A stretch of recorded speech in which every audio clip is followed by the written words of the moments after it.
आत्मनिर्भरता एक स्त्री की कहानी। शादी से पहले वो अच्छी खासी नौकरी कर रही थी। शादी के चक्कर में कुछ कारणवश उसे वह नौकरी छोड़नी पड़ी। अब शादी हो गई तो जिम्मेदारियां अलग, घर अलग, रहन सहन सब बदल गया। एडजस्ट होने में इतना समय लग गया कि अपने पे ध्यान ही नहीं दिया गया।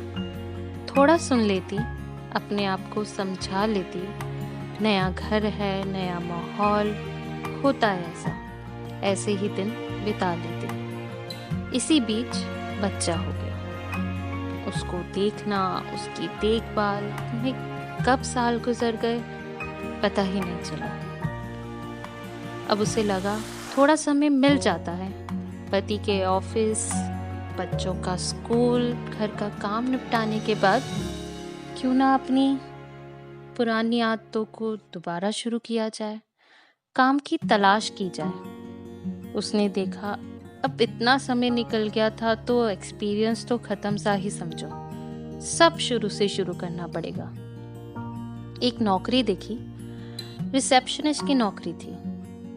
पति जी को बताया, उन्होंने बोला रिसेप्शनिस्ट बनने की क्या जरूरत है, ये भी कोई नौकरी है, कुछ अच्छा मिले तो देखते हैं। उसने मान लिया।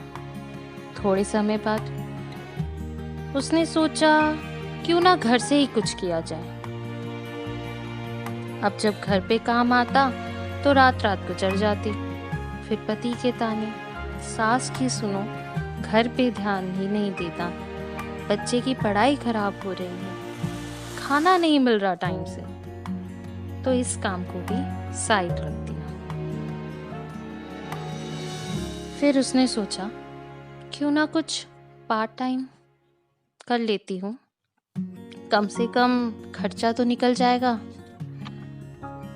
इसमें पति जी की दिक्कत, ये क्या काम है, मैं कमा तो रहा हूँ, मैं दे दूंगा, देता नहीं हूँ क्या, अपना तो जैसे कुछ रहा ही नहीं, इसकी सुनो उसकी सुनो।